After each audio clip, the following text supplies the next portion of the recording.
Il y a près de 10 ans, le Puy du Fou a décidé de s'internationaliser après le succès du parc en France créé il y a près de 35 ans. Le Puy du Fou a créé un premier projet il y a 5 ans en Espagne et à la suite de ça, devant le succès rencontré, ils ont souhaité sortir de l'Europe et donc la destination de choix a été l'Asie et surtout la Chine avec la profondeur du marché et la profondeur historique qui est pour nous le fruit, ce qui nourrit nos spectacles. C'était un marché qui nous semblait le meilleur. Le Saga Ville de Lumière était un projet de spectacle immersif où les gens viennent ici, ils sont déjà accueillis dans un restaurant, donc vous avez le choix de venir prendre un verre ou dîner avant de voir le spectacle. Et vous êtes ensuite embarqué dans un spectacle immersif où vous allez suivre les acteurs principaux, suivre une histoire qui se déroule dans le Shanghai des années 30, 1930, à la recherche de la Ville de Lumière. Les visiteurs auront le choix, à travers cette histoire, aussi de choisir une porte ou choisir des moyens pour avancer, le train, le bateau, c'est ce qui est un nouveau format ici.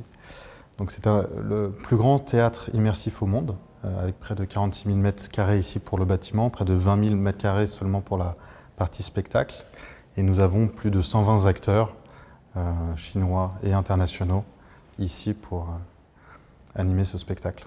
Alors ce projet ici est un nouveau concept pour le Puy du Fou. Nous avons utilisé le savoir-faire que nous avons en France, savoir-faire qui mélange l'histoire, le spectacle vivant et la technologie, mais dans un format différent qui est un spectacle immersif d'1h30, ce qui est nouveau pour nous, et aussi multi-chemin. Les personnes ont le choix de prendre différentes routes à travers le spectacle.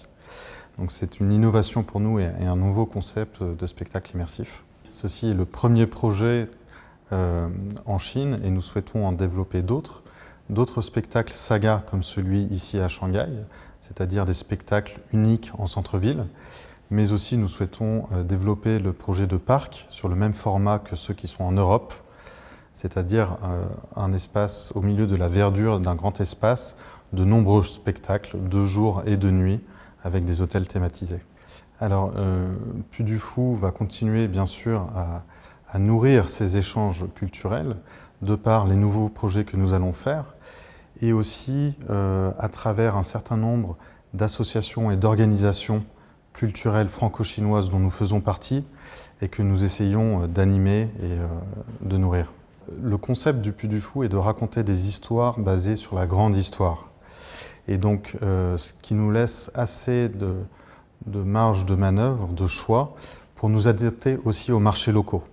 Donc, c'est-à-dire que nous pouvons parler en Chine d'histoire culturelle chinoise ou franco-chinoise ou aussi française. Donc c'est pour ça que dans notre développement international, il est important pour nous de comprendre les marchés où nous allons, les attentes des personnes, du public que nous allons rencontrer et d'adapter notre langage artistique tout en restant fidèle à notre ADN du Puy du Fou.